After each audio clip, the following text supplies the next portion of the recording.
Hello family members అందరికీ నమస్తే అండి.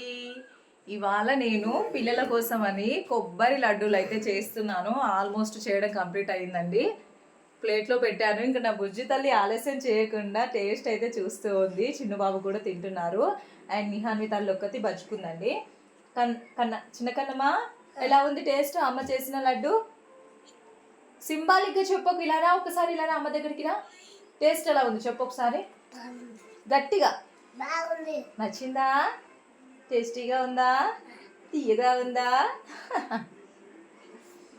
సో ఇంకా లడ్డూలు అయితే చేస్తున్నానండి. చిన్న తల్లి తింటుంది, చిన్న బాబు తింటున్నారు, పెద్ద కూతురు అయితే పడుకుంది.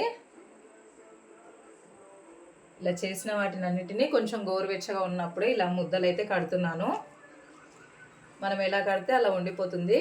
కొబ్బరి, బెల్లం, కొంచెం నెయ్యి వేసి చేసిన లడ్డూలు అండి. చాలా టేస్టీగా ఉన్నాయి. నెయ్యి వేయడం వల్ల మంచి ఫ్లేవర్ అయితే యాడ్ అయింది. ఈ మధ్య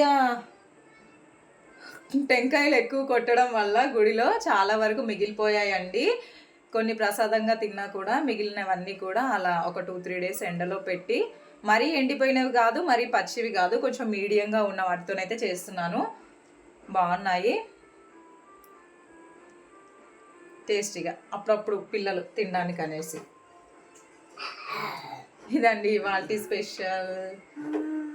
నైట్ డిన్నర్లోకి ఏం వంటలు చేస్తున్నారు మీరు? డిన్నర్ ప్రిపరేషన్స్ కంప్లీట్ అయిపోయాయా? ఇంకా లడ్డూలు చేసిన తర్వాత చపాతీ చేయాలి. ఇంకా వీరుగారు అయితే రాలేదు, తను నైట్ చపాతీ తింటారు. సో తన కోసం అని చపాతీ చేయాలి.